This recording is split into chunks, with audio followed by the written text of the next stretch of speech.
Donc, bienvenue à toutes et à tous. Merci d'être présents aussi nombreux pour ce webinaire aujourd'hui. Donc, vous êtes 360 inscrits même, voilà, pour assister au webinaire ou accéder au replay. Donc voilà, votre mobilisation nous démontre encore une fois à quel point le sujet des écrans est un sujet d'actualité et qui questionne beaucoup. Donc, moi, je suis Raphaël Chailloux, je suis responsable pôle adhérent au sein du programme Vivons en forme. Alors, concernant le déroulé et l'organisation un petit peu de cette conférence, Thibaut Deschamps, le président du programme Vivons en forme, va introduire ce webinaire. Puis nous laisserons la parole à Sylvie Arzelier de la création d'entreprise Ramsay Santé, qui a contribué à financer la création de ce dispositif. Et ensuite, place aux experts. Donc, dans un premier temps, le docteur François-Marie Caron, qui est pédiatre expert de la thématique des écrans au sein de l'AFPA, donc l'Association française de pédiatrie ambulatoire, qui nous parlera de son expérience sur le terrain. Puis ensuite, le docteur Sage Tisseron, donc, qui est à l'origine des recommandations sur l'utilisation des écrans chez les enfants. Et enfin, Adeline Hage, donc diététicienne et chef de projet au sein du programme Vivons en forme, qui vous présentera donc le dispositif Vivons en forme, écran malin enfant serein. Et enfin, pour conclure, nous répondrons à vos questions. Donc, vous pouvez nous les indiquer en cliquant sur l'onglet en haut Q et R, voilà, qui se trouve juste en haut de votre écran et on abordera, donc on pourra y répondre en fin de ce webinaire. Donc maintenant, je laisse la parole à notre président Thibaut Deschamps. Merci Raphaël et bonjour à toutes et à tous. Ravi de vous retrouver fort nombreux en présentiel ou en distanciel pour les personnes qui nous écouteront un petit peu en décalé. Ravi de vous retrouver donc pour ce webinaire. On a l'habitude d'en faire régulièrement avec le programme Vivons en forme. Et l'idée, c'est de fédérer et puis de monter en compétence tous les acteurs investis. Aujourd'hui, un sujet passionnant. Raphaël a évoqué ce thème qui est plus que d'actualité et qui est particulièrement d'actualité dans une société qui va vers davantage de numérique. Donc, je suis ravi, en tout cas, d'avoir parmi nous les docteurs Caron et Tisseron, experts incontournables sur ce sujet. Et puis, je remercie également Adeline pour son expertise et son investissement dans le développement de la thématique.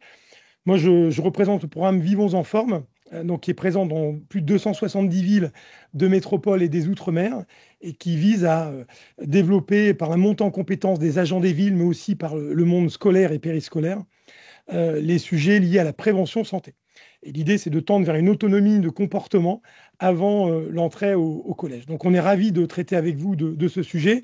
Je remercie très fortement la Fondation Ramsay Santé, acteur très engagé dans la prévention et qui a permis la réalisation à la fois de ce webinaire, mais aussi de tous ces outils. Vous verrez, il y aura des outils pour les enfants, des outils pour les parents, pour les grands-parents. L'idée, c'est de monter en compétence toutes ces personnes. Évidemment, cette thématique, elle s'inscrit dans beaucoup d'autres thématiques que l'on traite au sein de l'association, à la fois sur des sujets liés à l'équilibre alimentaire, à la fois sur des sujets liés à l'activité physique, à la prévention de la sédentarité, mais aussi aux sujets liés plus globalement à l'environnement de vie. Donc, je vous souhaite un excellent webinaire avec vous verrez, des intervenants passionnants. Et je remercie toutes les équipes de l'association et du programme pour voilà, la mobilisation, plus de 360 personnes inscrites, et puis pour le développement de cette belle thématique ensuite dans l'ensemble des villes adhérentes au programme. Excellent webinaire et à très bientôt. Merci beaucoup Thibaut. Donc maintenant, nous allons donner la parole à Sylvie Arzelier, donc, qui est secrétaire générale de la fondation d'entreprise Ramsay Santé. Bonjour à tous et bonjour à tous. D'abord, merci de me laisser ce petit temps de parole. Je vais être très, très brève. L'objectif, c'est vraiment de vous expliquer qui on est et pourquoi on a décidé de s'engager aux côtés de Vif dans ce sujet des écrans. Donc, la fondation Ramsay Santé, c'est la fondation du leader de l'hospitalisation privée et des soins primaires Ramsay Santé. Et cette fondation existe depuis maintenant un certain nombre d'années, puisqu'elle a été créée en 2008 autour d'un sujet qui n'est plus le nôtre aujourd'hui, mais qui l'a été pendant un certain nombre d'années, qui était le don de sang de cordon ombilical.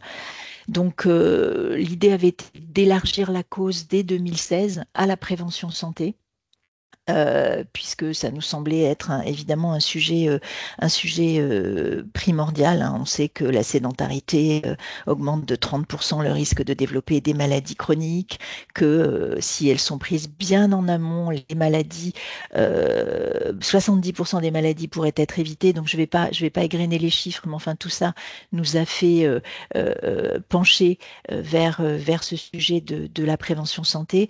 Et depuis 2024, nous sommes encore un petit peu en entonnoir sur le sujet puisque nous nous intéressons à l'éducation à la prévention santé avec l'idée de nous attacher à des cibles prioritaires, c'est celles qui sont le plus éloignées de la prévention santé et Dieu sait si elles sont nombreuses.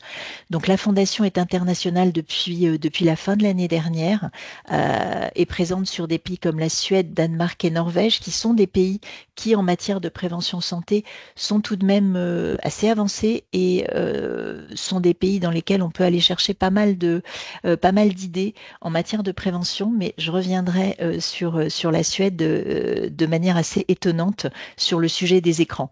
Et enfin, donc pour que vous voyez un petit peu comment on choisit nos sujets et comment on les porte, on a donc un collège scientifique qui est composé de médecins et d'experts à la fois à l'intérieur du groupe et à l'extérieur qui permettent d'éclairer nos choix.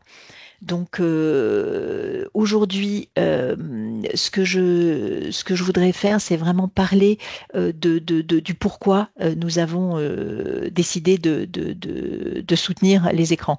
Est-ce que tu peux passer la slide? Merci beaucoup. Donc le sujet des écrans, on s'y est intéressé assez, il y a maintenant 2 ans et notamment sur ces excès d'usage, mais pas que. On s'est posé la question du meilleur et du pire, hein, parce que c'est vrai que les écrans ne sont évidemment pas à jeter, hein. Il y a des choses formidables que l'on peut faire à travers eux et qui sont absolument indispensables. Néanmoins, si un usage approprié peut s'avérer bénéfique, il y a un cadre dans lequel ça peut être compliqué à la fois en matière de santé mentale et de matière de santé physique. Donc voilà, on avait à l'époque développé une rencontre autour de ce sujet, puis un livre blanc à l'issue de ces rencontres, et enfin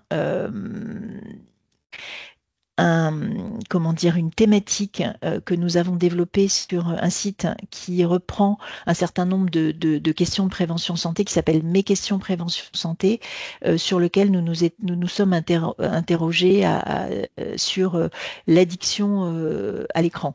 Donc une série de 20 questions-réponses assez courtes et sur lesquelles nous essayons de répondre sur le sujet. Donc quand on s'est intéressé à VIF, et enfin en tout cas quand VIF nous a sollicité pour nous associer à ce sujet des écrans, hein, dans le cadre de son programme de prévention, c'est vrai qu'on n'a évidemment pas hésité une seconde et on a voulu évidemment prendre part financièrement à cette grande mouvance autour des écrans. Ce que je disais tout à l'heure à propos de la Suède, et je voudrais quand même le relever, c'est que je ne sais pas si vous avez vu passer cet article du Monde qui datait de la fin du mois de mai, je crois, sur la permissivité des parents suédois vis-à-vis des écrans, avec l'idée qu'on ne contraint pas un enfant dans ce pays.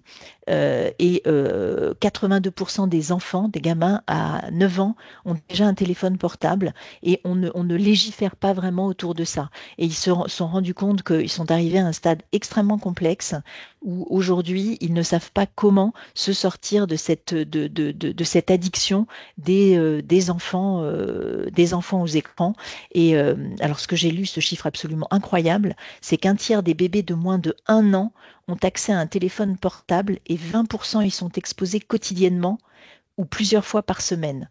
Donc, comme il n'y a pas de recommandations gouvernementales, je pense qu'ils sont un petit peu au milieu du gué. Donc, je disais d'un autre côté que les pays scandinaves sont effectivement extrêmement avancés en matière de prévention santé, mais là, il y a un sujet avec les écrans que peut-être nous pourrons, nous, les Français, leur donner quelques idées sur la manière dont ils pourront gérer ça. Donc maintenant, je m'arrête parce on a vraiment 2 experts formidables qui vont nous parler de ce sujet. Donc voilà, je suis ravie qu'on ait pu soutenir et qu'on ait pu apporter notre pierre à cet édifice. Merci beaucoup Sylvie hein, pour votre intervention et votre soutien voilà, à l'élaboration de ce beau dispositif. Alors maintenant, nous allons donner la parole au docteur François-Marie Caron, donc, qui est pédiatre expert écran au sein de l'AFPA, donc l'Association française de pédiatrie ambulatoire, comme je l'expliquais tout à l'heure, et également membre du conseil d'administration du programme Vivons en forme, voilà, qui va intervenir sur son expérience terrain. Et voilà. Donc François-Marie, la parole. Ah, vous voyez mon écran? Est-ce que Très bien. vous voyez? Bien. Oui. Oui, oui, Parce super. que c'est toujours le grand stress du webinaire parce qu'on va parler sans voir les gens. Mais bon, bienvenue, bonjour à tous, bienvenue, merci d'être venus nous écouter et merci à Vive de nous donner la parole sur ce sujet. Nombreux sont les parents qui sont déjà confrontés à de nombreux défis de la vie quotidienne et Dieu sait que c'est compliqué en ce moment et en plus sont face aux contradictions de la société puisque d'un côté il faut tout faire sur le numérique, on va même jusqu'à déclarer ses impôts et de l'autre côté on n'arrête pas de leur dire mais arrêtez de laisser vos enfants devant les écrans alors que les études montrent d'ailleurs que c'est plus les adultes qui sont devant les écrans que les enfants mais bon c'est toujours sur les enfants qu'on tape et vraiment c'est très très compliqué pour les parents. Alors, il y a eu des recommandations, là, tout le monde s'y est mis, mais je crois que je vais surtout insister sur le 2009. 2009, pas parce que M. Tisseron est là, mais parce qu'en effet, il avait lancé une pétition pour éviter qu'on déclenche des télévisions destinées aux moins de 3 ans. Et avec le succès de la pétition, il a lancé des recommandations qu'on appelle les 3-6-9-12, qui ont d'ailleurs été reprises au niveau international. Et au même moment, on s'était réunis au ministère de la Santé, tous ensemble, ceux qui s'occupent d'enfants, pour définir la première fois le fameux pas d'écran avant 3 ans qu'on paraît redécouvrir, mais recommandations qui existent depuis 2009. Après, bien sûr, toutes les institutions ont sorti leurs recommandations, les académies, le Société française de pédiatrie, le Haut Conseil de santé publique, la Fondation pour l'enfance Santé publique France avec notre association. Nous avons émis des recommandations pour les sages-femmes et enfin, tout dernièrement, le rapport qui a été remis à M. Macron.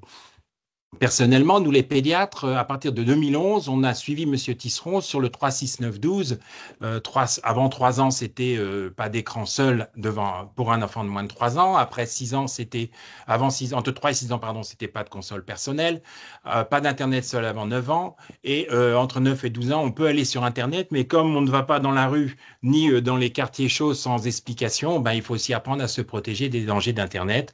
Et alors après, bien sûr, après 12 ans, c'est pas fini. Il faut rester en dialogue avec ces adolescents.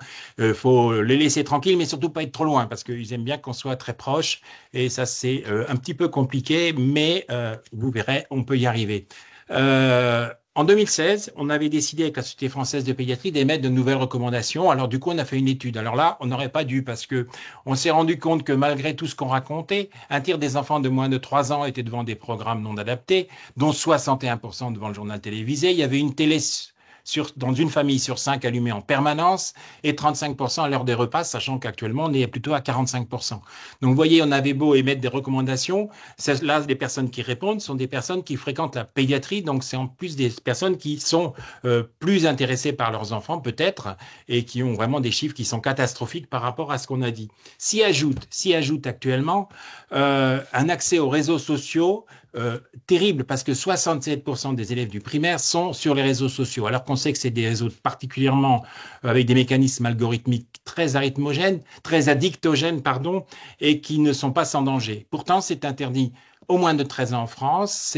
Théoriquement, il faut l'autorisation parentale entre 13 et 14 ans et le rapport là demanderait même que ça soit interdit au moins de 15 ans. Mais les parents laissent faire, peut-être parce qu'ils ne savent pas. La deuxième chose qui est très inquiétante, c'est que les chiffres concernant le visionnage de la pornographie par des enfants jeunes est vraiment très inquiétant.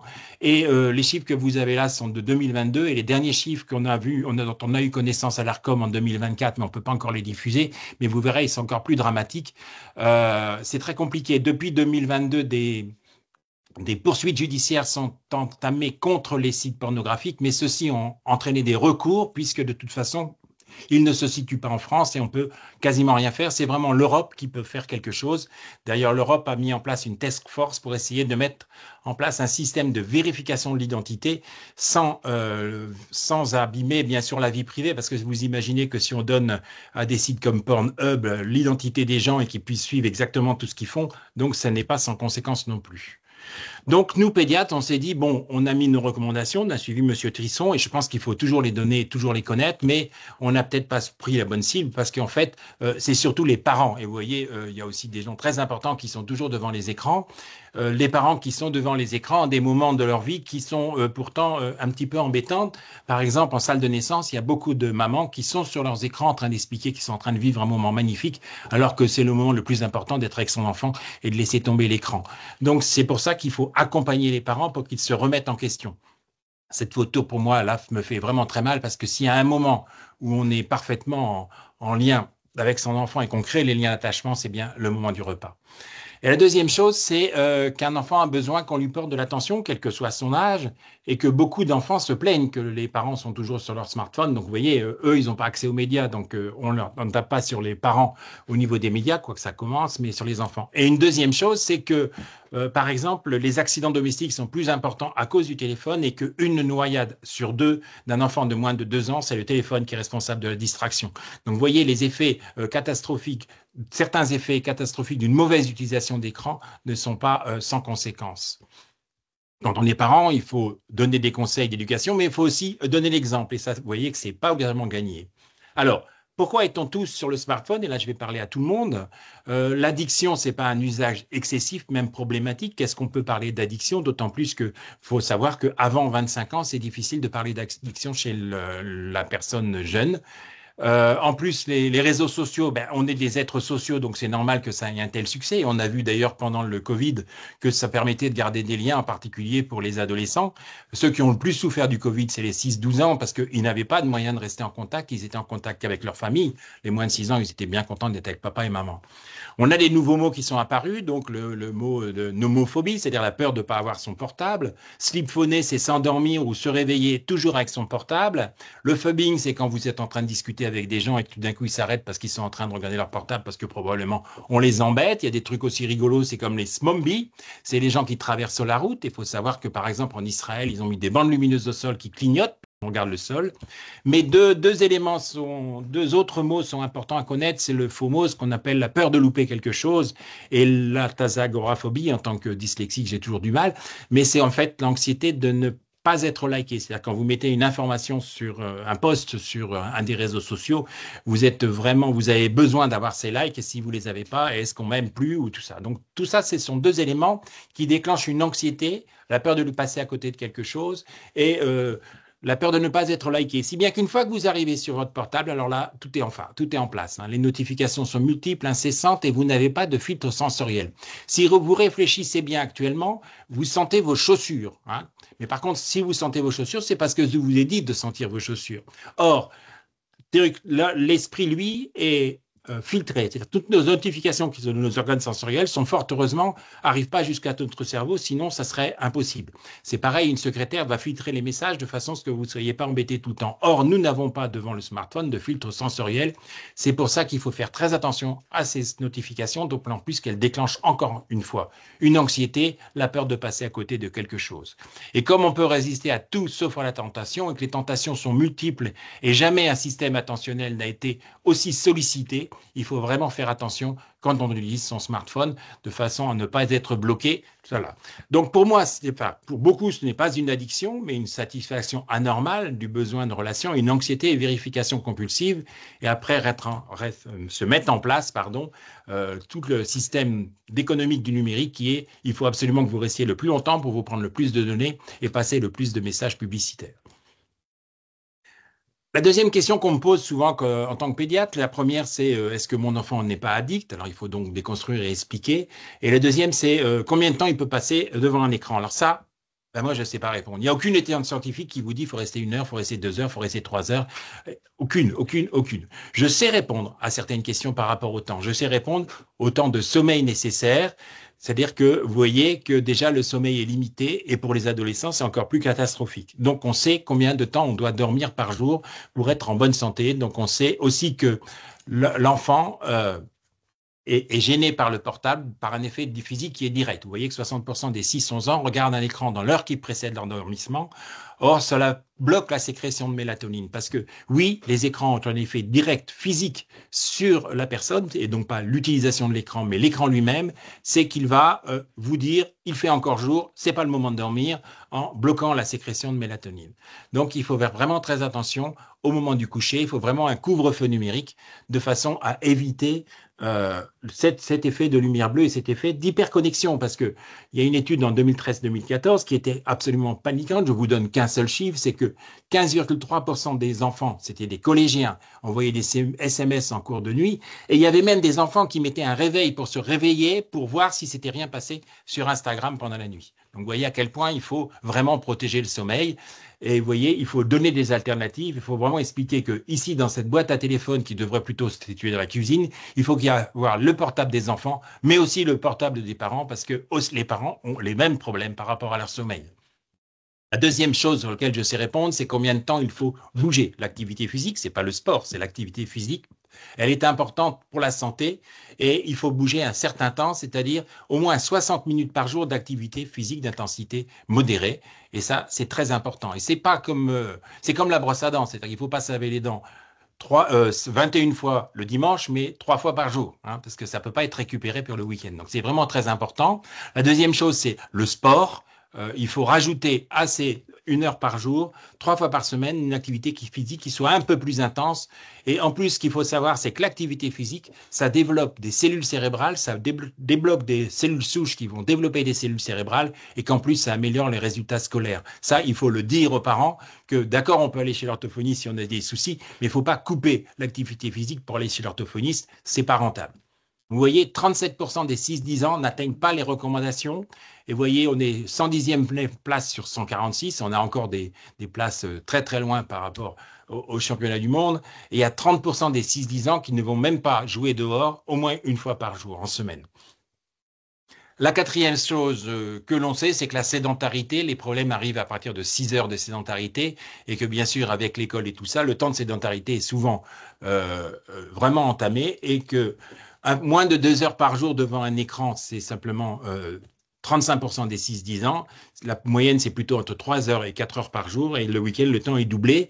Et que devant les écrans statiques, vous voyez que ça peut favoriser aussi la sédentarité et augmenter l'école. Et d'ailleurs, je suis désolé pour vous tous. Vous êtes assis en ce moment, vous êtes en train de vous abîmer. C'est pour ça qu'il faudra récupérer sur votre temps d'activité physique après. Le temps d'écran, parce que là, je parle de temps d'écran, mais est-ce que ça veut dire quelque chose de temps d'écran? Parce que ce n'est pas une mesure précise et c'est un terme qui est générique. Alors, les outils sont très divers, les contextes d'utilisation sont très nombreux et très divers. En plus, est-ce que, vous voyez, on peut tout faire sur les écrans. On prend même rendez-vous chez le docteur, on déclare ses impôts, j'ai dit tout à l'heure. On peut lire les médias, on peut faire énormément de choses. Donc, est-ce que c'est la même chose en temps d'écran quand on travaille ou quand on ne travaille pas, quand on est en train de jouer? On a aussi, vous voyez, tout le monde est sur les médias algorithmiques et ça, il faut faire très attention parce que c'est pas de l'information qui est vraie, mais c'est de l'information qui est faite de façon que vous restiez sur le média, hein. Donc, on essaye de favoriser le sensationnel et c'est là que les fake news et tout ça partent. Un mot d'ailleurs, il faut pas apprendre aux enfants qu'il y a que des fake news, il faut pas leur dire tout le temps, il faut leur apprendre bien sûr à décoder les informations, à aller chercher les sources, mais surtout, il faut leur apprendre le fonctionnement de leur cerveau et leurs biais cognitifs qu'ils peuvent avoir, en particulier le biais de confirmation, et qu'on préfère les informations qui vont dans le sens que vous pensez ou à celles qui vont vous perturber. Comme en plus les algorithmes sont faits pour rester ensemble, c'est là que ça devient vraiment très dangereux d'être sur un réseau social quand on est jeune, mais aussi quand on est adulte, il faut aussi connaître ses biais cognitifs à nos âges.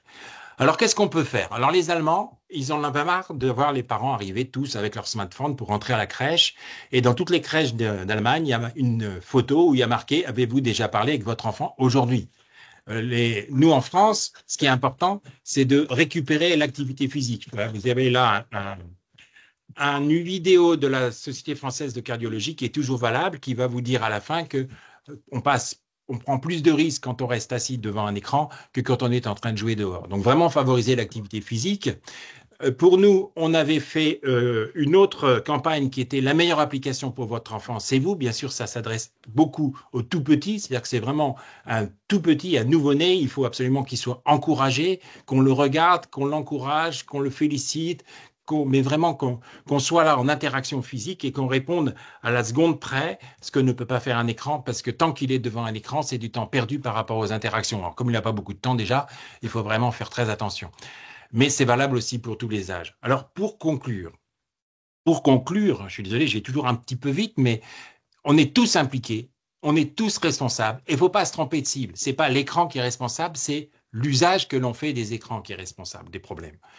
Pour les familles, il faut absolument établir des règles qui ne sont pas des règles imposées, strictes par le gouvernement, mais c'est des règles qu'on va établir en collaboration. Je conseille toujours aux parents de faire un conseil de famille, par exemple, tous les dimanches soirs, où on réunit tout le monde, on fait circuler la parole, on va établir des règles, en particulier sur les écrans, tant d'écrans, tant tout ça, tant tout ci. On va discuter de la semaine qui vient de se passer et on va essayer de faire des choses pour la semaine qui va se passer.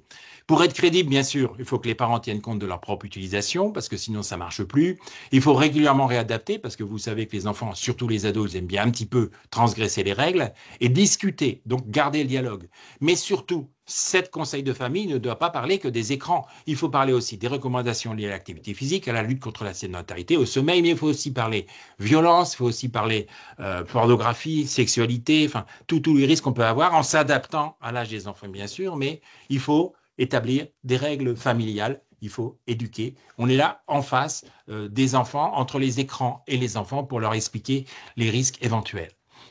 Bien sûr, les professionnels, les associations, les municipalités ont tous un rôle à jouer aussi. Il faut guider les parents dans l'utilisation judicieuse, parce qu'ils sont vraiment perdus, et dans la compréhension de pourquoi l'enfant est devant les écrans et qu'est-ce qu'il y trouve. Et d'ailleurs, il faut toujours discuter à un enfant, par exemple, par rapport à un jeu vidéo, qu'est-ce qui te fait plaisir et tout, et pas lui dire arrête de passer du temps pour les jeux vidéo, c'est qu'est-ce que tu fais et comment on pourrait faire pour qu'il passe moins de temps, mais explique-moi comment tu joues. Essayez pas de jouer avec parce que vous allez perdre, mais ça c'est autre chose.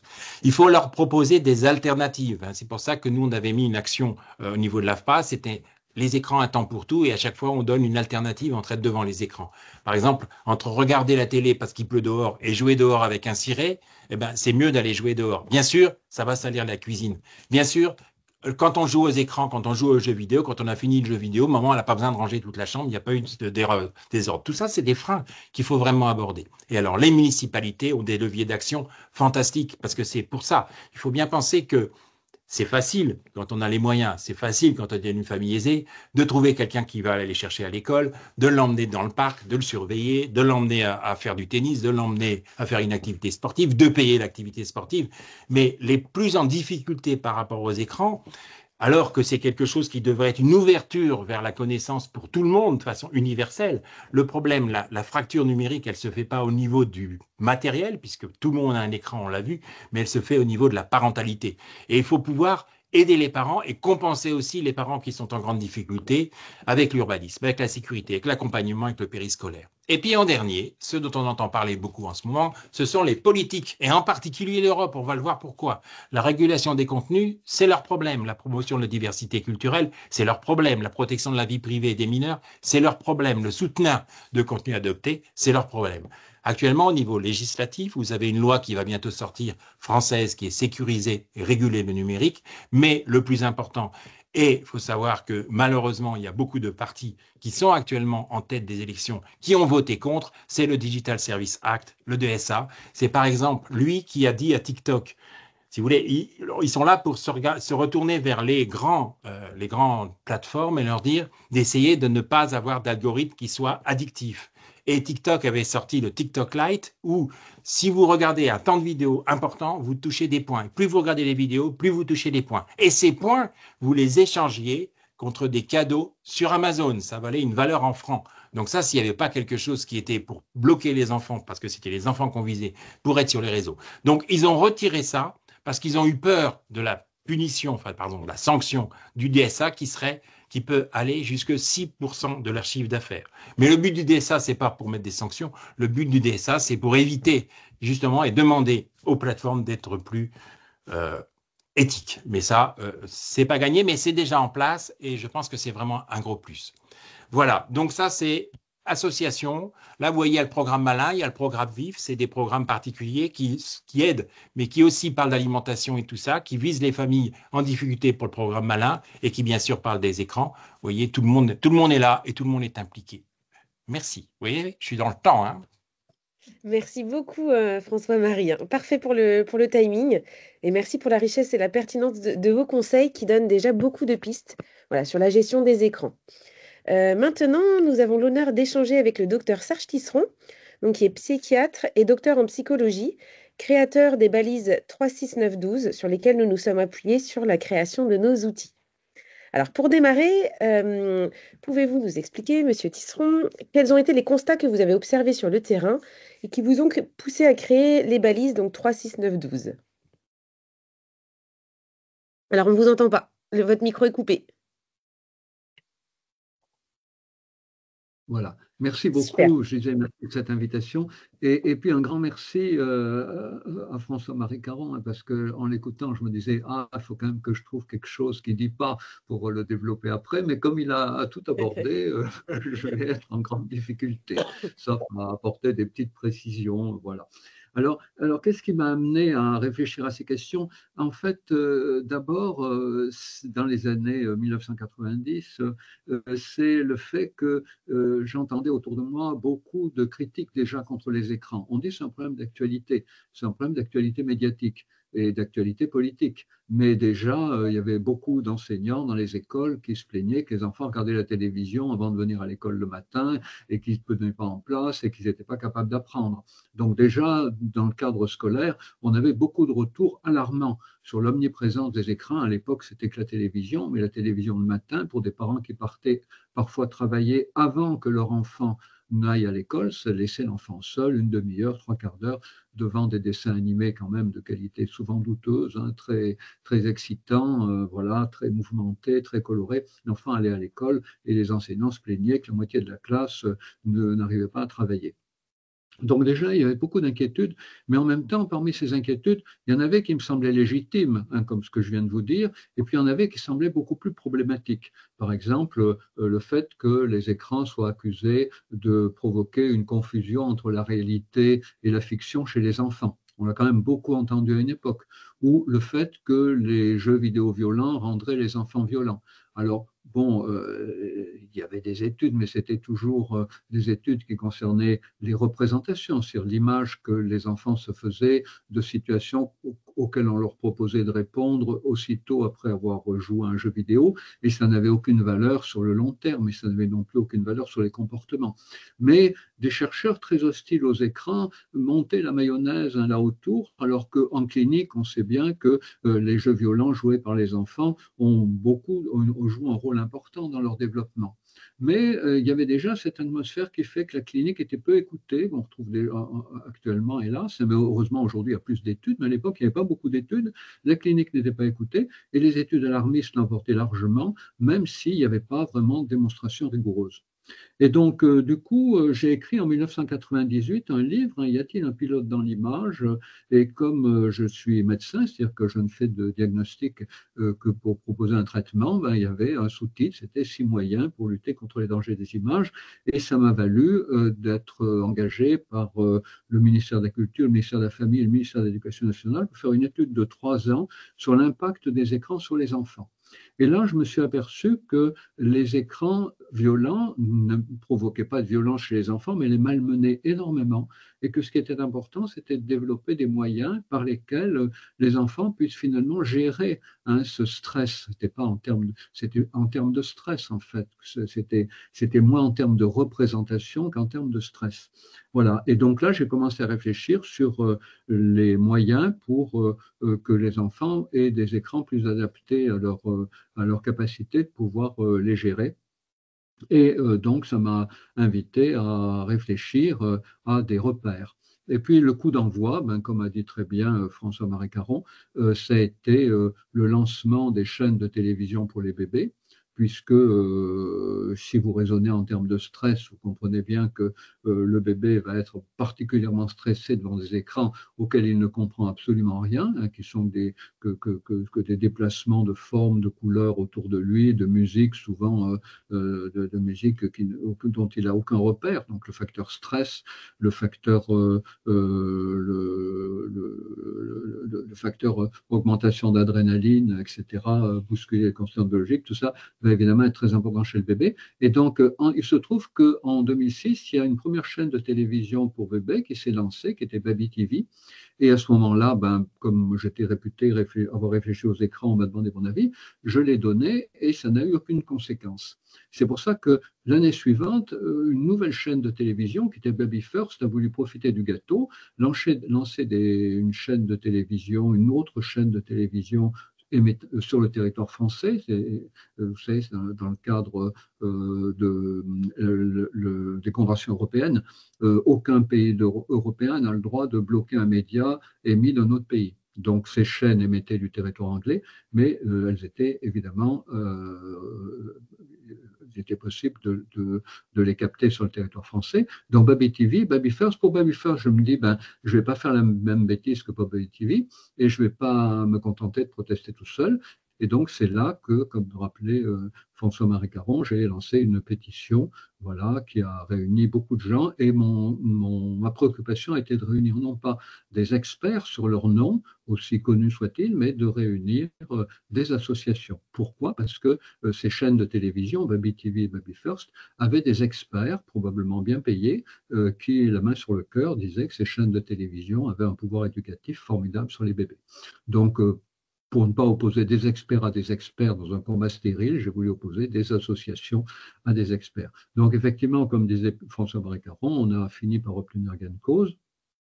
Et à partir de là, des parents m'ont dit, ben, pas de télé avant 3 ans, c'est bien, on a bien compris les problèmes, mais après, qu'est-ce qu'on fait? Qu'est-ce qu'on fait? Et je me suis dit, ben oui, c'est vrai, il faut proposer des repères aux parents, mais sur quelle base? Alors évidemment, quand on est psychiatre, on a tout de suite à l'esprit les repères proposés par Jean Piaget, mais le problème, c'est que ça ne dit rien aux parents.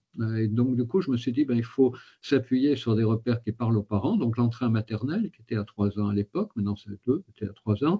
L'entrée en CP. Alors, l'entrée en CM1, parce que c'est quand même un moment important pour l'enfant. À 9 ans, il y a beaucoup de choses qui bougent pour lui. Et puis non pas l'entrée en collège, mais l'entrée en 5e, parce que en clinique, on savait bien déjà que la première année de collège, la 6e, c'est une année dans laquelle l'enfant sent encore un petit peu avec les repères du primaire. Donc, ça a donné 3, 6, 9, 12. Et depuis 1 an, on fait même 3, 6, 9, 12 plus, parce que certains parents ont imaginé qu'on s'arrêtait à 12 ans. Alors, je dis non, on ne s'arrête pas à 12 ans. Donc, ça s'appelle 3, 6, 9, 12 plus. Voilà. Et donc, vous voyez, en fait, dans cette compréhension des difficultés, en fait, il y a une interaction permanente aussi entre les attentes de la société civile et puis ce qu'on peut proposer. Donc, maintenant, les attentes de la société civile sont considérables. C'est vrai que c'est bien d'affiner toutes ces propositions. Super, bah, merci beaucoup pour votre réponse. Alors, autre petite question, quels sont selon vous les risques d'une mauvaise utilisation des écrans? Alors, Oui, vous y alors avez là, répondu, je mais disais, voilà, François-Marie Caron a balayé tout ça magistralement, il n'a rien oublié. Les algorithmes, la pornographie, le, la technoférence, alors je l'appelle comme ça, mais en fait, c'est les parents qui utilisent leur smartphone quand ils interagissent avec leur bébé. Et puis, les questions de sommeil, voilà, qui sont arrivées après. Je me disais, ben, je vais parler du sommeil, parce qu'il semble ne pas en parler, puis il en a parlé. Alors, sur le sommeil, une petite anecdote, c'est que il y a une quinzaine d'années, quand on parlait des écrans, on disait, ben voilà, ça engendre plusieurs problèmes. Alors, parmi les problèmes que ça engendre, ben, il y a des problèmes d'alimentation, il y a des problèmes d'humeur, il y a des problèmes d'attention, concentration, la journée.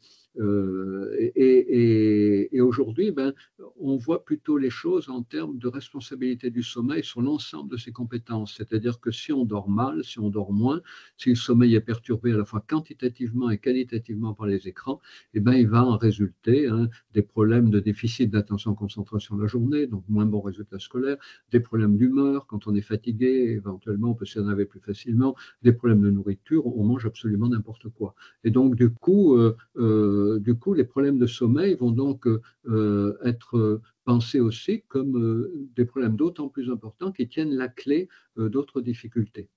Alors, François-Marie Caron aussi parlait de l'importance de comprendre les effets des écrans sur le cerveau. Alors, je vais rappeler qu'en 2013, lorsqu'on a fait l'avis de l'Académie des sciences, l'enfant et les écrans, cet avis était accompagné d'un livret éducatif à destination des enseignants qui s'appelait Le cerveau, les écrans et l'enfant. Et c'était un livret éducatif proposé aux enseignants pour que, en une dizaine d'exercices pratiqués dans leur classe, les enseignants puissent sensibiliser les enfants à la fois sur l'impact sur comment fonctionnent les écrans, mais aussi comment fonctionne leur cerveau face aux écrans. Et depuis, j'ai proposé un petit exercice simple en maternelle, et c'est des enseignants de maternelle qui nous écoutent, c'est qu'il y a beaucoup de quiproquos sur les réseaux sociaux liés au fait qu'on ne se voit pas, qu'on n'a pas les moyens de réguler la communication avec les mimiques, les regards, les sourires, etc. Et donc, simplement, maternelle, proposer à 2 enfants d'interagir en se regardant, ils parlent de ce qu'ils veulent, leur petit déjeuner, leur jeu dans la cour de récréation, et puis après, on les met dos à dos, et bien, soyez sûr qu'au bout de 3 minutes, ils se retournent chacun en disant « mais tu ne comprends pas ce que je te dis ».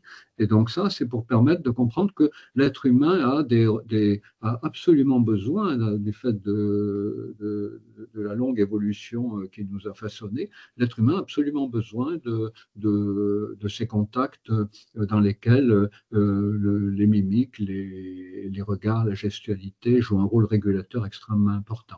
Internet est une machine à fabriquer des quiproquos. François-Marie Caron ne l'a pas dit, donc ça, je ne l'ai pas dit. Et donc, il faut se protéger contre ce risque en éduquant très tôt les enfants au fait que dès qu'on communique par SMS, dès qu'on communique par mail, dès qu'on communique sur les réseaux sociaux, c'est une machine à fabriquer des quiproquos.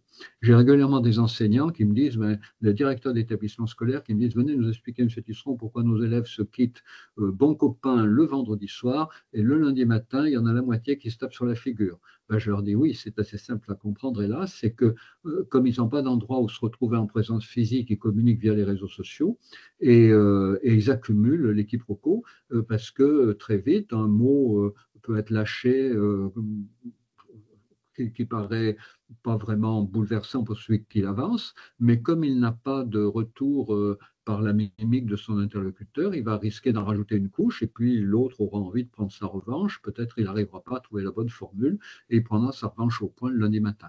Les quiproquos s'accumulent le lundi soir, mais évidemment ils sont levés le mardi matin, ils s'accumulent le mardi soir, ils sont levés le mercredi matin. Le problème, c'est que ceux qui s'accumulent pendant 2 jours ne sont levés que le lundi et souvent ils sont levés de telle façon que ceux qui ont eu l'impression de ne pas trouver la bonne réponse sur les réseaux sociaux, sur les SMS, vont prendre leur revanche au point. Voilà, donc encore un petit mot sur le fait que peut-être insister beaucoup sur le fait que les parents n'ont pas seulement des responsabilités éducatives avec leurs enfants. Évidemment, ils en ont, les parents sont les mieux placés pour s'occuper de leurs enfants. Ils ont aussi des responsabilités en tant qu'électeurs. Et ils ont des responsabilités en tant qu'électeurs, en tant que citoyens, pour que leurs enfants aient des espaces de jeu. Ça, c'est absolument dramatique. Alors, il y a une redécouverte aujourd'hui des vertus des espaces verts, heureusement, mais il y a quand même beaucoup de bâtiments publics qui pourraient être ouverts pour des activités. Je pense bien sûr aux écoles. Et il y a des villes comme Rouen qui ont ouvert les gymnases et les cours de récréation aux enfants le samedi et le dimanche sous la responsabilité d'associations familiales. Il faut absolument que ce modèle soit généralisé. On ne peut pas accepter que des enfants essayent de jouer au ballon dans la rue devant une école fermée le samedi et le dimanche avec tous les dangers que ça représente. À la fois la colère des voisins qui ont peur que leur vitre soit cassée, les dangers des automobiles, c'est pas possible. Donc, il faut absolument que les parents, quand ils vont voter, pensent aussi au fait que leurs enfants ont besoin d'espaces dans lesquels jouer, dans lesquels bouger, dans lesquels courir, dans lesquels taper dans un ballon. Et ça on ne pourra pas demander aux enfants d'avoir plus d'activité physique s'il n'y a pas des endroits où ils peuvent avoir des activités physiques. Et les écoles, à mon avis, sont là en première ligne de mire. Voilà, merci. Et puis un petit mot également par rapport à ce que disait François-Marie Caron, qui disait, si j'ai bien compris, ne jouez pas aux jeux vidéo avec vos enfants parce que vous allez perdre. Si, jouez avec eux pour perdre. Bien sûr que si, jouez avec eux pour perdre.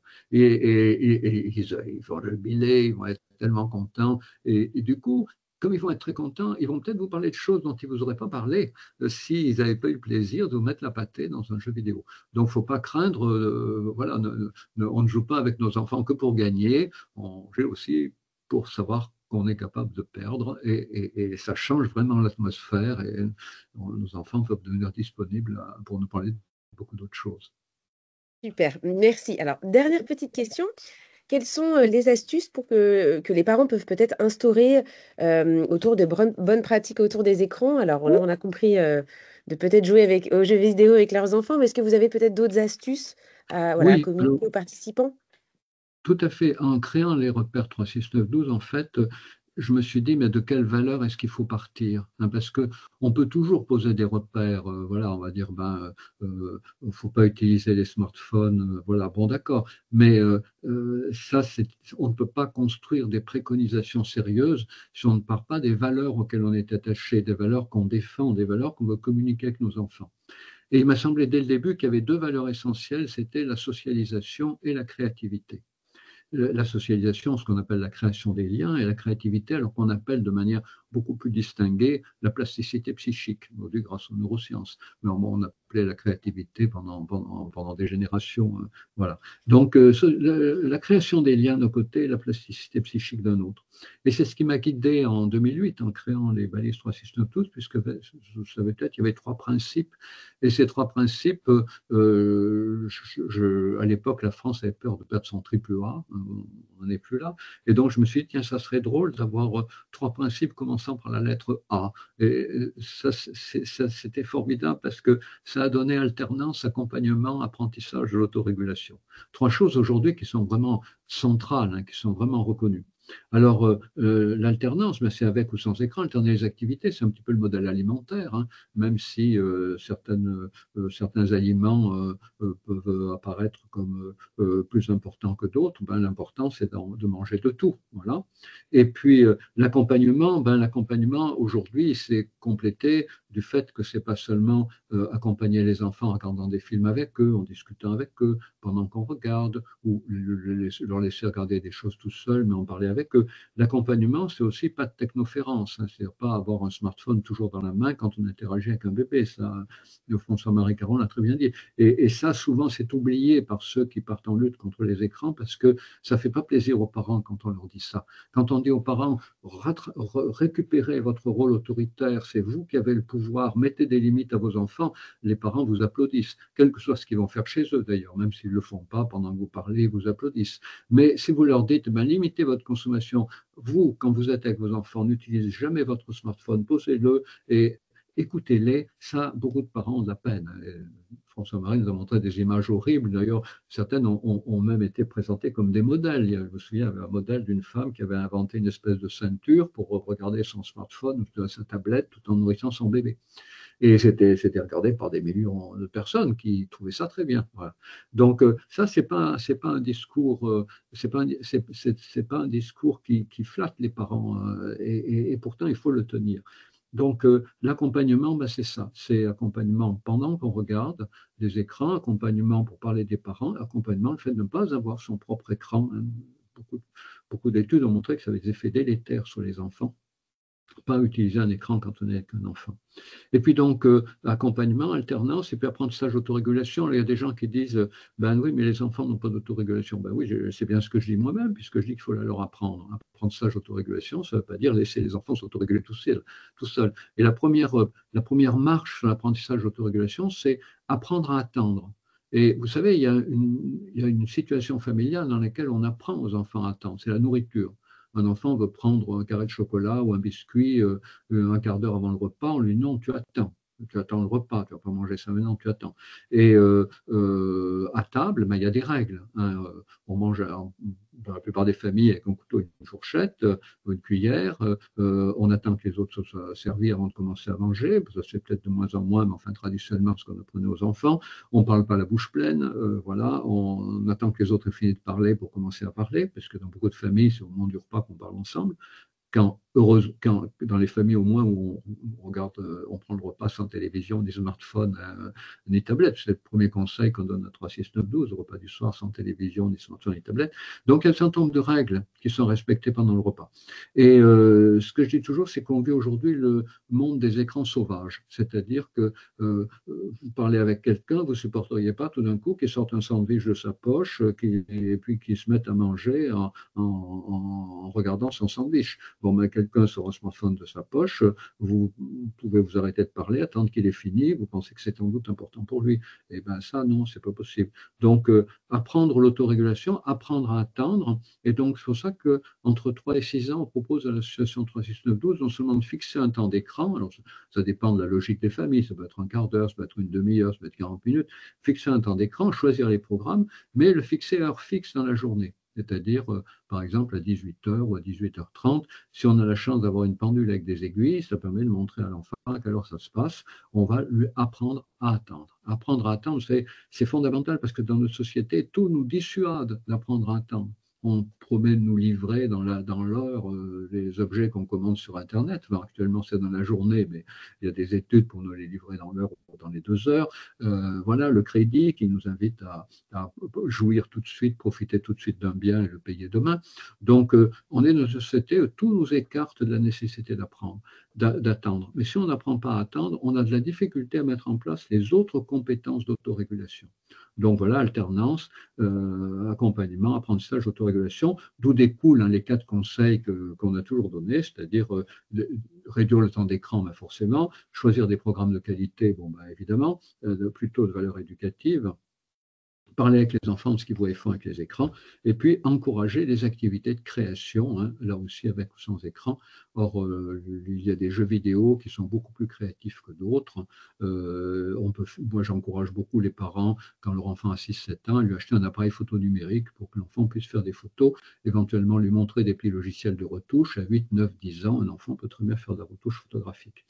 Voilà, donc fonder des principes et des conseils sur des valeurs. Et encore une fois, pour moi, socialisation et créativité. Alors, on pourra rajouter la santé, mais la santé, elle est intégrée aussi dans la socialisation et la créativité. Merci beaucoup, hein, Monsieur Dr Tisson, pour votre intervention très éclairante. Nous ne manquerons pas de revenir vers vous pour la session des questions et des réponses. Alors maintenant, nous allons laisser la parole à Adeline Hage, donc, qui est diététicienne et chef de projet au sein du programme Vivons en forme, qui va vous présenter donc le dispositif dans ses grandes lignes. Donc Adeline, je ne sais pas si tu es là. Oui, je suis là. Vous m'entendez bien? Alors oui, mais on ne te voit pas. Ah, je vais mettre ma caméra, ce sera peut-être mieux. Voilà, vous voyez bien mon écran? Oui, oui, c'est bon, c'est parfait. Parfait. Je te laisse la parole, Adeline. Merci Raphaël. Voilà, donc moi je vais vous présenter donc le contenu de notre dispositif donc qui répond à ces nombreux questionnements hein, qui traversent les parents, mais aussi toutes les personnes qui interagissent avec les enfants au quotidien, les enseignants, les animateurs du périscolaire, mais également les municipalités. Et donc, nous avons construit ce dispositif avec pour objectif donc, de proposer des activités qui sont alternatives à l'utilisation des écrans, comme on l'a dit, hein, afin de développer la créativité des enfants, leur donner des idées voilà, d'activités qui sont tout aussi ludiques et fun à faire sans les écrans. Voilà, dans l'idée que bien grandir et bien vivre avec les écrans, finalement, c'est possible. Alors, les leviers pour ce dispositif, c'est vraiment la gestion du temps écran. Donc, les leviers, c'est d'inciter les enfants à pratiquer d'autres activités et ainsi à gérer le temps passé sur les écrans.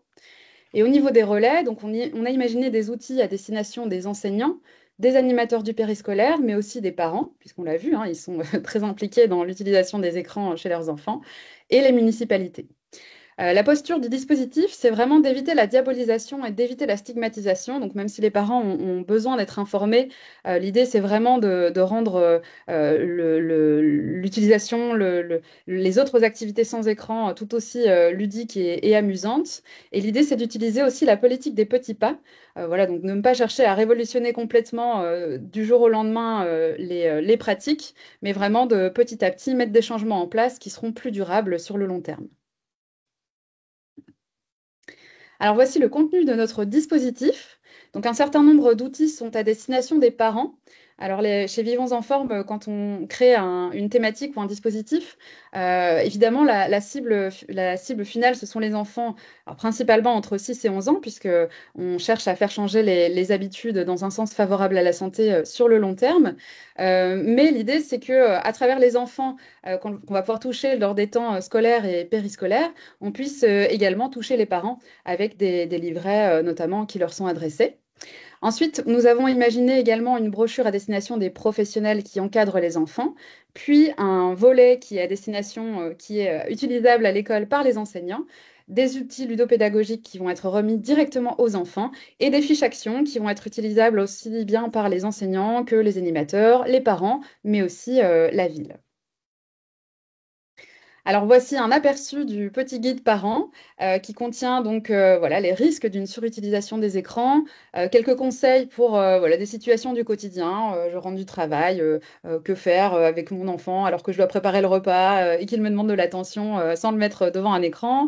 On retrouve également les balises 3, 6, 9, 12 avec les recommandations en termes d'utilisation et de temps d'écran chez les enfants, les bénéfices des temps sans écran pour les enfants et aussi quelques notions du contrôle parental, voilà, pour pouvoir informer aussi les parents de la régulation des écrans chez leurs enfants. Alors, donc ici, voici l'affiche qui a été réalisée pour ce dispositif, donc qui s'appelle Bien grandir avec les écrans et qui reprend donc les balises 3, 6, 9, 12 du docteur Serge Tisseron. Et donc pour chaque catégorie d'âge, voilà, qui donne des repères de temps par jour et aussi des repères d'utilisation, puisque les écrans, c'est effectivement un terme très générique, mais voilà, à l'intérieur des écrans, on va retrouver la télévision, l'ordinateur, le smartphone, l'usage d'Internet, etc. Et donc, au-delà du temps d'écran, on a aussi des repères sur quand et comment introduire ces différents outils pour qu'ils soient vraiment au service des enfants et qu'ils ne soient pas une source de mauvaise utilisation. Alors pour le livret à destination des professionnels, on a aussi souhaité donner quelques chiffres sur l'utilisation des écrans chez les enfants, remettre un petit peu voilà, quelques chiffres par rapport au contexte. Encore une fois, insister sur les bénéfices du bon usage des écrans et donner finalement les mêmes repères et quelques conseils et astuces, et aussi comment en parler aux familles, puisqu'on l'a vu, hein, le sujet des écrans, c'est un sujet qui concerne toute la famille, et donc l'idée, c'est aussi de pouvoir impliquer les parents dans la bonne gestion de ce temps d'écran avec leurs enfants. Alors maintenant, on va se concentrer sur le premier volet, qui est un volet à destination des enseignants. Voilà, donc c'est un volet qui a été vraiment testé sur le terrain, qui a été donc co-créé finalement avec des enseignants sur le terrain pour qu'il soit vraiment le plus efficace possible. Et donc c'est un dispositif c'est un volet qui a été pensé pour être réalisé en 6 semaines, avec chaque semaine finalement un défi que l'enfant va pouvoir réaliser à la maison. Et même s'il a été pensé pour être réalisé en 6 semaines, il peut tout à fait être adapté en fonction du timing de chaque école. Voilà, là, l'école qui l'a testé à l'Aventie a souhaité, par exemple, mettre en place chaque défi avant les vacances scolaires. Donc, il est tout à fait adaptable et ajustable. Alors, comment va se dérouler ce premier volet à destination des enseignants? Alors, la première phase va être une phase d'amorçage. On va proposer aux enfants de remplir un carnet d'activités. Donc, l'enfant va pouvoir, pendant une semaine, écrire sur son carnet d'activités les différentes activités qu'il va faire avec ou sans écran. Et l'idée, c'est vraiment de pouvoir avoir un point de départ pour discuter voilà, avec les enfants, pour qu'ils puissent comprendre leur rapport aux écrans. Et donc, la semaine suivante, l'enfant va revenir à l'école avec son carnet d'activités qu'il aura rempli. Ce sera également le moment de lancer la première fiche activité, donc le premier défi, lors de la première séance. Et donc, pour chaque fiche activité, chaque défi, le lancement se fera en classe. L'enfant réalisera le défi à la maison. Et puis ensuite, la semaine suivante, il viendra parler du défi qu'il aura réalisé à la maison. Et ce sera l'occasion à chaque fois de lancer le défi suivant. Alors, donc ces fiches activités ont été vraiment co-créées avec les enseignants, mais aussi avec nos experts. Et donc, l'idée, c'est vraiment d'embarquer les enfants pour qu'ils se mettent finalement tour à tour dans la peau d'artistes, d'as des fourneaux, d'athlètes, et qu'ils puissent vraiment se rendre compte que ils ont vraiment une imagination débordante et qu'ils puissent voilà, mettre en place d'autres activités qui sont vraiment tout à fait ludiques. Alors, la première fiche action qu'on va lui proposer, c'est vraiment de se mettre dans la peau d'un artiste et de créer une œuvre d'art, une chanson, de la musique ou éventuellement un spectacle, et ensuite de venir présenter devant la classe ce qu'il aura pu créer. On va reproduire la même chose la semaine suivante avec les As des fourneaux. Donc là, l'idée, c'est que l'enfant puisse se mettre dans la peau d'un grand chef et d'imaginer peut-être une recette simple qu'il va pouvoir faire goûter à ses parents, donc une verrine, une brochette de fruits. On peut lui proposer également de s'inspirer de livrets de recettes qu'il aurait à la maison pour créer sa propre recette, éventuellement la réaliser s'il a à disposition un adulte pour l'aider dans cette tâche, ou peut-être d'imaginer une histoire qui se passerait dans un grand restaurant, voilà, si c'était le chef de la cuisine. Ensuite, la troisième fiche action s'appelle les athlètes. Et donc là, on va demander à l'enfant d'imaginer, de réaliser des défis sur des activités physiques du quotidien ou des activités sportives qu'il a déjà l'habitude de faire. Ou éventuellement, on va lui proposer d'inventer complètement un nouveau jeu d'activité physique voilà, auquel il va pouvoir donner un nom. Donc voilà, il va peut-être inventer pendant 30 secondes combien de paires de chaussettes je vais pouvoir lancer dans une corbeille. Et je vais appeler ce nouveau jeu d'activité physique le lance-chaussettes. Et puis, je vais peut-être, la semaine suivante, voilà, lancer le défi à mes copains d'avoir lancé plus de chaussettes dans la corbeille. La fiche action suivante s'appelle les inventeurs. Donc là, on va proposer aux enfants d'inventer une construction, un dessin, voilà, en imaginant que qu'ils sont dans leur laboratoire ou qu'ils doivent créer une nouvelle potion magique ou éventuellement créer une histoire à nouveau. Et donc, la dernière fiche action s'appelle les auteurs. Et donc là, on va proposer aux enfants d'inventer une histoire ou éventuellement de partir d'une histoire qu'ils auraient lue dans un ouvrage et d'en créer une bande dessinée ou de l'illustrer ou éventuellement d'en créer une petite scénette de théâtre qu'il va pouvoir venir présenter à ses camarades de classe.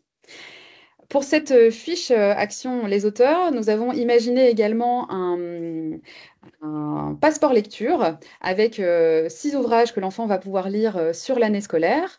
Et pour chaque ouvrage qu'il aura lu, il pourra lui créer une petite fiche d'identité avec le titre et l'auteur, le type d'ouvrage, est-ce que c'est un roman, un conte, une BD, et puis faire son avis critique, est-ce qu'il a aimé ce livre, est-ce qu'il n'a pas aimé, voilà, le décrire éventuellement. Pour chaque activité réalisée à la maison, l'enfant va ensuite avoir une carte qu'il va pouvoir coller dans un carnet. Et une fois que l'enfant aura réalisé les 5 défis sur les 5 semaines ou sur l'année, il va pouvoir avoir son diplôme. Son diplôme qui va en faire de lui finalement un ambassadeur des bonnes pratiques à la maison. Voilà, donc peut-être pouvoir en parler également à ses frères, ses sœurs, cousins, cousines, mais aussi voilà, à ses parents, avec cette fierté d'avoir réalisé tous ces défis. Et puis, il va recevoir également le jeu Les Ingénieux, qui est un jeu qui a été imaginé sous le même format que Les Incollables, avec des quiz, des devinettes, des charades sur l'utilisation des écrans, et encore une fois, également l'information sur les repères de la bonne utilisation des écrans en fonction de son âge. Alors, le deuxième volet a été imaginé donc, pour tout l'écosystème des enfants, les familles, les parents, les éducateurs, les animateurs, mais aussi les enseignants. Et donc, elle comporte 7 fiches activités. Où l'enfant va pouvoir créer sa propre bande dessinée. Donc, on va lui donner une trame de bande dessinée où il va pouvoir peut-être, dans un premier temps, imaginer une journée remplie d'écrans, et puis dans un deuxième temps, une deuxième BD avec une journée qui sera remplie avec des activités qui ne comportent pas d'écran. Ensuite, on a une deuxième fiche activité qui s'appelle les clés pour bien dormir, où l'enfant va avoir des illustrations. Donc, sous le format un peu du jeu des 8 erreurs, il va avoir une illustration où il va devoir repérer sur le dessin les mauvaises habitudes de sommeil. Il aura ensuite une illustration vierge où il pourra lui-même établir les bonnes habitudes de sommeil. Et puis ensuite, il aura la troisième illustration qui sera déjà complétée avec vraiment toutes les bonnes habitudes de sommeil. Donc pas d'écran dans la chambre, une bonne température, les rideaux tirés, etc. La troisième fiche action s'appelle le petit théâtre. Et donc là, l'idée, c'est aussi de demander aux enfants de se mettre par groupe et d'imaginer des scénettes. Donc une première scénette avec une utilisation massive des écrans, avec peut-être en imitant leurs parents, effectivement, qui sont trop sur leur portable. Et puis une deuxième scénette où là, voilà, on aura une journée qui ne comporte pas forcément d'écran. La quatrième fiche action s'intitule Une demi-journée sans écran et donc elle est plutôt à destination des collectivités. Donc là, c'est l'idée d'organiser pendant une demi-journée peut-être des olympiades en famille où le défi ce sera de ne pas utiliser son portable ou en tout cas de l'utiliser vraiment pour les appels urgents ou prendre quelques photos. Mais voilà, que les parents, les enfants, voilà, tout le monde s'amuse sans l'utilisation des écrans. Et ensuite, une fiche action a été aussi imaginée pour lancer le défi du repas en famille sans écran. Voilà, donc amener le fait de ne pas utiliser les écrans en famille lors des repas. Pourquoi pas ritualiser dans un premier temps les repas sans écran une fois par semaine. Et puis voilà, dans l'idée que petit à petit, voilà, toute la famille se mette à ne plus utiliser les écrans au quotidien pendant les repas. Une fiche action a été aussi imaginée pour l'aide à l'organisation d'une réunion d'information. Voilà, à savoir quelle posture utiliser quand on va parler des écrans avec les parents. Et puis, pour s'appuyer là-dessus, une vidéo de notre expert François-Marie Caron, qui est aussi à disposition dans ce dispositif pour l'animation de cette réunion. Et cette réunion, ce sera aussi peut-être l'occasion que les enfants puissent venir présenter à leurs parents ce qu'ils auront réalisé, donc la BD, la pièce de théâtre, voilà, le jeu des 8 erreurs. Et enfin, la dernière fiche action comporte donc un outil ludopédagogique que les enfants vont pouvoir remplir eux-mêmes et emmener à la maison avec une roue des activités sans écran. Et donc là, l'idée, c'est que l'enfant puisse avoir vraiment des ressources pour savoir quoi faire lorsqu'il n'utilise pas les écrans. Et donc l'idée, c'est qu'il vienne vraiment remplir cette roue des activités avec ses activités préférées à lui, des activités calmes, des activités physiques, des activités à faire seul, avec des copains, etc., pour qu'il puisse vraiment s'approprier sa roue. Voilà, donc ici, vous avez l'illustration de la vidéo qui est à disposition voilà, pour toutes les personnes qui encadrent les enfants et qui souhaitent parler des écrans avec les parents. Voilà, donc cette vidéo vient clore ce dispositif. Et donc, pour aller plus loin, puisque ce dispositif est à destination des enfants entre 6 et 11 ans, n'hésitez pas aussi à aller regarder le MOOC de l'association Premier Cri, qui comporte 5 épisodes justement sur comment bien utiliser les écrans chez les enfants et qui là, pour le coup, est plutôt à destination des plus petits. Voilà, donc ça peut venir vraiment bien compléter cette thématique. Et évidemment, le site Mpédia, qui est le site de référence sur la santé des enfants. Raphaël, je te redonne la parole. Oui, merci. Merci beaucoup, Adeline, pour cette présentation du dispositif. Donc, pour toutes les villes adhérentes au programme Vivons en Forme, vous avez accès à tous ces outils depuis aujourd'hui sur le lien extranet. Donc, pour tous ceux qui n'auraient pas ou perdu le lien extranet, vous pouvez nous en faire la demande au niveau du pôle ville, donc Raphaël, Sarah ou Adeline, et on vous le renverra bien entendu voilà, pour que vous puissiez le diffuser à un maximum d'acteurs locaux travaillant avec les enfants dans votre commune. Et pour les villes qui ne sont pas encore adhérentes au programme Vivons Enfants, mais qui sont intéressées par ce dispositif, alors n'hésitez pas à nous contacter via le site internet, par exemple, du programme Vivons en Forme, pour que nous, on puisse voilà, venir présenter le programme parce qu'en fait, le programme Vivons en Forme, nous, l'idée, c'est vraiment d'accompagner les collectivités à déployer des actions de santé autour de 3 domaines. Donc, améliorer l'alimentation, stimuler une pratique d'activité physique et favoriser le bien-être avec une partie, voilà, sommeil, gestion des écrans et également bien-être. Donc, nous, on ne travaille pas uniquement sur les écrans, mais c'est vraiment sur, voilà, de nombreuses actions de prévention santé autour de l'écosystème de l'enfant et des parents. Et donc, voilà, on est à votre disposition en tout cas pour venir présenter le programme et pour étendre notre nombre de communes et pour embarquer voilà, un maximum de communes et déployer de nombreuses actions de prévention santé voilà, dans des territoires aussi bien ruraux que dans des villes Voilà. Voilà, au plus il y a de besoins sur le terrain, au plus on y répondra. Et parce que nous, l'idée vraiment, c'est de réduire les inégalités sociales de santé sur les territoires. Alors, place aux questions et aux réponses. Alors, une première question, François-Marie Caron. Comment fixer et faire respecter les limites d'utilisation des écrans? Je ne sais pas si vous êtes toujours là. Oui, je suis toujours là, oui. C'est compliqué la question. Oui. Alors, ça peut être Non, simple, hein. non, non, non, mais c'est sûr que c'est difficile parce qu'on a un petit peu tout dit, quoi. Ce qu'il faut, mais je pense que la question des valeurs, comme a dit Monsieur Tisseron, était vraiment très intéressante et je pense qu'il faut. De toute façon, les parents, ils viennent à la question, ils viennent au problème, mais ils viennent toujours à l'envers. C'est-à-dire, ils viennent toujours sur l'addiction, ils viennent toujours sur le temps, et par contre, jamais sur le sommeil, jamais sur l'activité physique, jamais sur la sédentarité. Et toujours, mais ils passent trop de temps sur les jeux vidéo, il y en a marre et tout, mais je leur dis, c'est génial les jeux vidéo d'ailleurs. C'est surtout les adultes qui sont sur les jeux vidéo. Et les jeux vidéo, c'est une culture, c'est même dans le pass culture. Donc non, c'est tout le temps. À chaque fois que vous posez des questions pour, il passe trop de temps sur Internet, il vaut mieux se poser des questions. C'est qu'est-ce qu'il est en train de faire sur les écrans mais s'il y a tant de monde que ça, c'est que c'est intéressant. Donc après, il faut l'autorégulation, enfin tout ce qu'a expliqué Monsieur Tisseron. Mais je veux dire, c'est compliqué aussi l'alimentation. C'est compliqué de pas manger toute la tablette de chocolat. C'est compliqué de pas aller dans le frigo en heure des repas. Bah oui, c'est compliqué, mais c'est tellement génial d'accompagner les enfants à devenir âmes jour par an.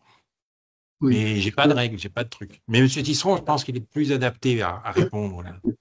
Un truc, non. Mais le hasard, c'est peut-être pas le hasard, fait qu'on est au mois de juin. Je conseille toujours aux parents de profiter des vacances où on a plus de temps pour être ensemble. Bon, il y a des enfants qui partent pas en vacances, et là, beaucoup, mais ils sont aussi plus souvent à la maison. Si un parent ne travaille pas, il est à la maison avec son enfant. Et donc, profiter des vacances pour redéfinir des règles.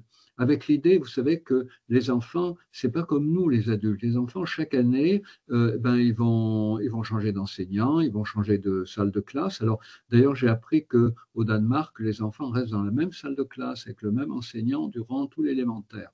Et parfois en plus au collège. Et donc nous, non, l'enfant, chaque année, les cartes sont rebattues pour lui. Il y a des copains qui partent, il y en a qui arrivent, les classes sont recomposées.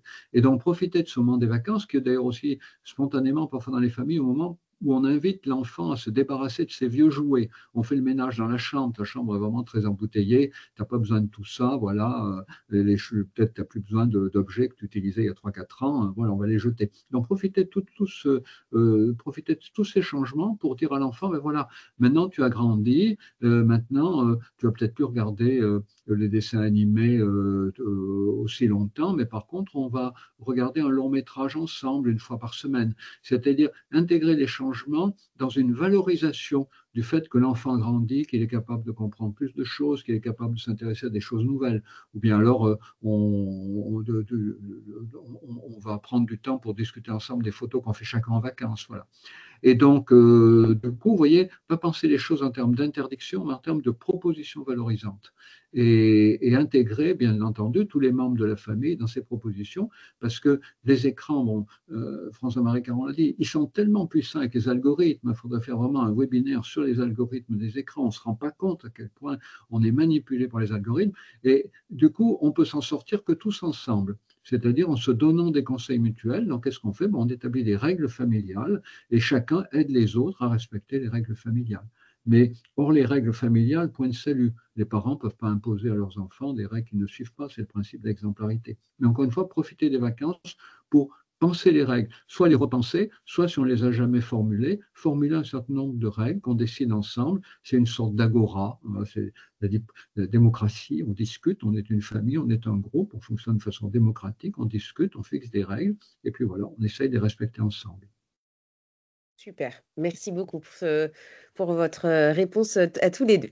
Alors, une autre petite question, que pensez-vous des applications sportives pour les enfants qui permettent de bouger à la maison par reconnaissance du mouvement? Donc, j'imagine que c'est une question plutôt type oui ou des e-sports. Et peut-on considérer cette activité comme de l'activité physique à part entière ou est-ce que c'est plutôt considéré comme un temps écran? Alors, je ne sais pas qui souhaite répondre, peut-être François-Marie? ou, La première chose, il faut faire très attention parce que l'e-sport, ça correspond à tous les jeux vidéo et pas simplement les jeux vidéo de sport, hein. Vraiment, c'est pour ça que je trouve que c'est un terme qui est vraiment D'accord. très, très mal choisi et très piégeant. Mais par Mhm. contre, oui, il y a la Wii et tout ça. Bah oui, on bouge, mais c'est un jeu, quoi. Donc c'est un jeu qui utilise un écran, mais c'est un jeu où on bouge. Bon, pourquoi pas, mais tout ce qu'on fait dehors, c'est toujours mieux. C'est ce que je peux dire. Mais au moins, on bougeait un peu. De toute façon, pendant le Covid, on n'avait pas le choix et on s'en est servi. Mais c'est un peu pour se déculpabiliser de la part de oui, de dire que ça bouge, hein. Mais ceci dit, il y a des études qui montrent que ça bouge un peu. Oui, alors on peut se faire mal aussi, parce que des fois, Oui. les mouvements qu'on est invité à faire pour combattre un monstre, on fait un grand mouvement, on n'a pas l'habitude, voilà.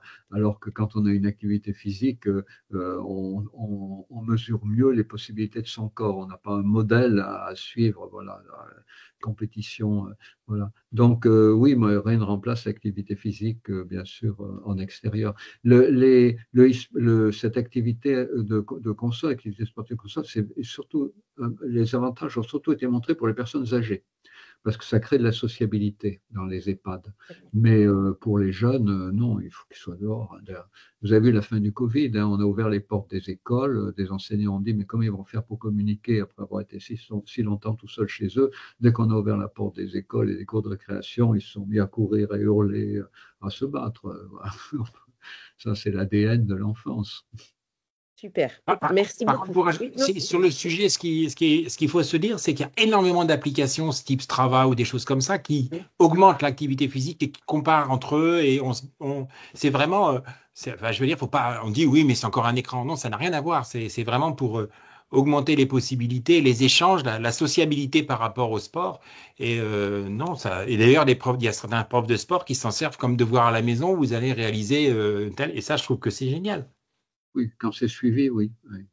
Tout C'est à fait. suivi. Alors, une autre petite question d'une professionnelle qui travaille avec les tout petits, les enfants de 0 à 3 ans. Alors, la question qu'elle pose, c'est que pensez-vous des parents qui regardent la télévision à côté de leur enfant de 18 mois, mais qui dorment? Les tout petits qui dorment à Lesquels des côté. deux qui dorment? Lesquels qui Là, dorment?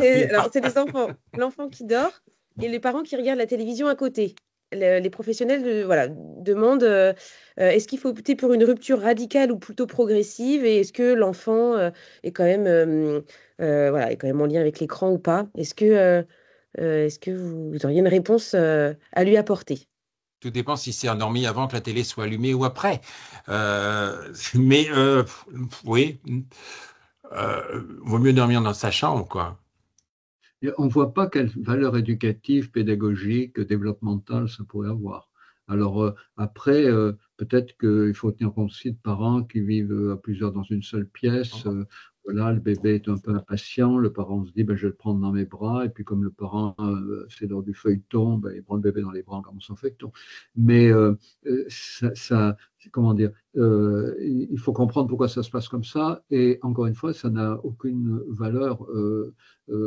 Comment dire, si l'enfant a besoin d'être réconforté, il faut le réconforter sans regarder un écran de télévision.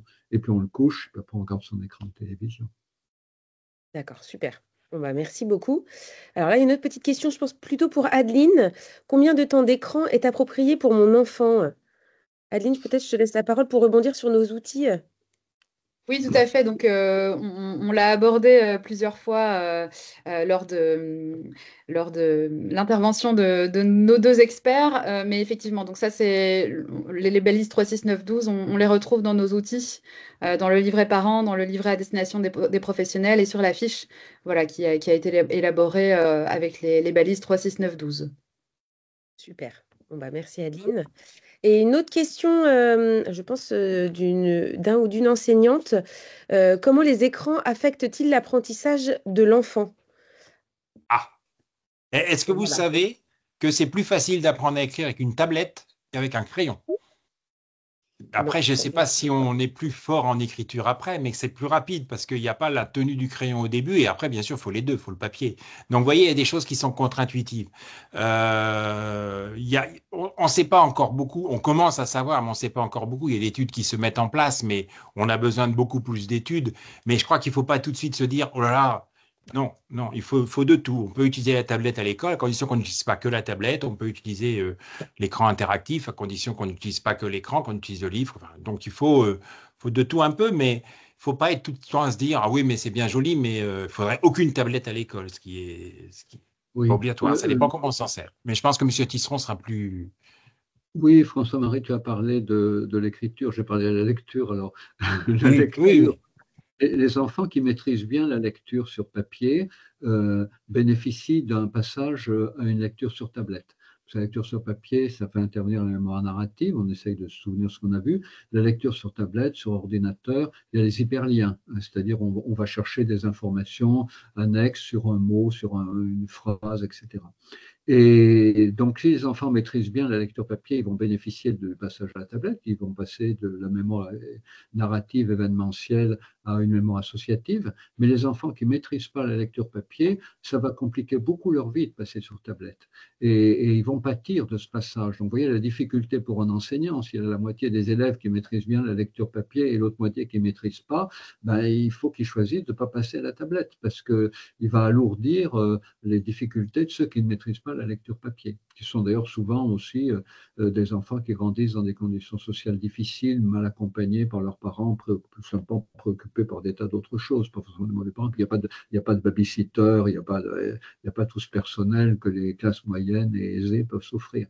Voilà, donc du coup, ben, il faut en effet, comme dit François-Marie, alterner le papier et la tablette, la lecture, voilà. Mais surtout, tenir compte du fait que les enfants sont très disparates et si on peut faire des petits groupes, voilà, ou encourager aussi beaucoup le tutorat entre élèves, ça permet aux élèves qui maîtrisent bien la lecture de bien apprendre la lecture aux autres. On a une institution scolaire en France qui est trop centrée sur la verticalité, c'est l'enseignant qui dit quoi savoir, quoi apprendre, il est le seul à délivrer les connaissances. Non, le tutorat entre élèves, quand il est pratiqué, permet aux enfants de faire des progrès fantastiques. Vous voyez, donc il ne faut pas penser en tablette, pas tablette, il faut penser en termes de plus d'initiatives pour les élèves, plus de tutorat entre élèves, plus de classes inversées, plus de pédagogie de projet et cesser de tourner en rond, tablette, pas tablette. Voilà. D'accord, super. Merci beaucoup. Et là, j'ai une dernière question à vous poser. Comment éviter la frustration chez l'enfant qui utilise moins d'écran que ses copains? Ah. Qu'est-ce que vous pouvez répondre? Et je vous laisse Alors, la parole. Je ne sais pas qui veut prendre la parole. oui, moi je peux dire un mot. Il y a une étude qui a montré que même si un tiers des enfants dans une classe en CM2 possèdent un téléphone mobile, les deux autres tiers vont dire à leurs parents que tout le monde a un téléphone mobile dans la classe. Donc il faut que les parents ne se fient pas à ce que dit l'enfant, mais profitent des réunions de parents pour s'en faire un ou demandent à un enseignant de faire une petite enquête. Voilà. Donc les enfants qui ont envie d'avoir un mobile. Alors pourquoi ils ont envie d'avoir un mobile? Parce qu'ils voient toujours leurs parents sur le mobile. Hein. Moins les enfants voient les parents sur les mobiles, moins ils vont penser que le mobile, c'est le Graal.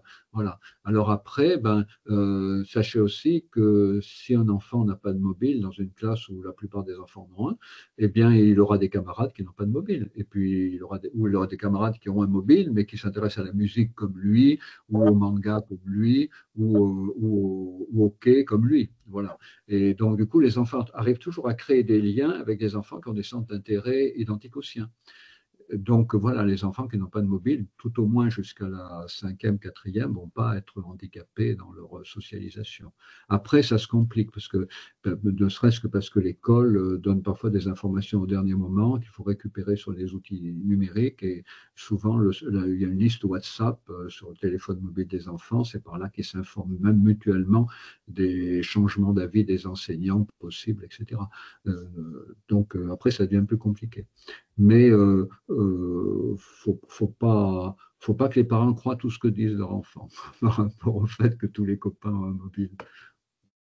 Et je reviens, je rebondis tout à fait sur la dernière partie. Si vous avez un adolescent, si vous voulez lui demander de ne pas avoir de mobile parce que vous avez l'impression que vous allez l'aider, vous allez lui compliquer la vie parce que ça fait, pour eux, c'est leur vie, c'est leur outil quotidien du 21e siècle. Faut l'apprendre à le gérer, faut les accompagner et tout ça, mais ça fait partie de leur vie, c'est comme ça qu'ils se donnent les rendez-vous, c'est comme ça. Ils font tout ce qu'ils faisaient avant hors ligne, ils le font en ligne, mais c'est la même chose qu'ils font, hein. Après, avec tous les dangers qui sont rajoutés, mais les dangers, c'est entre les dangers, enfin, quand vous allez dehors, quand vous allez dans des quartiers chauds, c'est dangereux aussi. Chaque chose comporte des dangers et chaque chose doit être appris. On doit apprendre à s'en servir et les parents, les éducateurs sont entre eux les dangers de l'écran et les enfants pour les accompagner. Mais à l'adolescence, ça fait partie de sa vie. C'est la vie. On dit qu'ils sont hors vie par ça. Non. Par contre, il y a une chose à savoir, c'est que si un enfant passe trop de temps devant l'écran, il ne faut pas se demander, dire qu'il est addict à l'écran, il faut se demander pourquoi il va se réfugier dans l'écran et qu'est-ce qui se passe dans sa vie qui le fait se réfugier. Harcèlement, dépression, enfin plein de choses comme ça. C'est dès qu'il fait plus tout ce qu'il doit faire, il fait plus d'activité physique, il a plus de copains, il mange plus à la table et tout ça. Enfin, dès que ça va plus avec les résultats scolaires, faut pas accuser l'écran. Il faut lui demander mais pourquoi l'écran prend tant de place dans sa vie? Qu'est-ce qui va pas chez lui? Voilà. Et dès que vous achetez un smartphone à votre enfant, n'en profitez pas pour le géolocaliser. Ça, c'est très, très contre-productif. Votre enfant va développer ce qu'on appelle un profil de l'ombre, hein, c'est-à-dire il va apprendre à se cacher, à ruser. Il vous dira plus rien parce qu'il fera comme si vous saviez tout, même si vous ne savez pas tout. Voilà, donc voilà, surtout renoncer à cette tentation, développer les échanges avec vos enfants et résister à la tentation de le géolocaliser, de le piéger, de consulter ses historiques de navigation. Tout ce que vous découvririez ne ferait que compliquer votre relation avec lui et sa relation avec vous. Et même les valeurs que vous défendez, que vous voulez faire passer, ils risqueraient de devenir moins sensibles. Donc, point de vue éducatif, ce serait la catastrophe.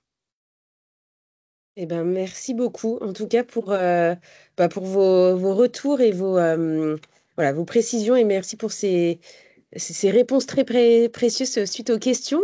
Je pense que là, on n'a plus de questions. Donc, on va clôturer le webinaire. Adeline, si tu peux mettre la dernière diapositive. Super. Donc, en tout cas, un grand merci aux intervenants, donc Sylvie Arzelier, Monsieur Tisseron et Monsieur Caron pour vos interventions, et également Adeline, voilà, qui vous a présenté le dispositif. Merci aussi à Agnès Lomé voilà, qui est membre du conseil d'administration et qui nous a voilà, beaucoup aidé à concevoir cette thématique. À également Pascal Aizan, membre également du conseil d'administration. À notre agence de communication LinkUp qui est spécialisée dans le marketing social et qui nous a aidés et a conçu voilà, cette thématique avec nous. Et également aux acteurs de terrain, parce qu'en fait, on a testé cette thématique dans plusieurs communes, et notamment à la CCFL, à la CCRA et à Nogent-sur-Oise. Donc, merci à ces territoires-là. Et également à la coordination nationale, au pôle communication, au pôle projet et au pôle ville.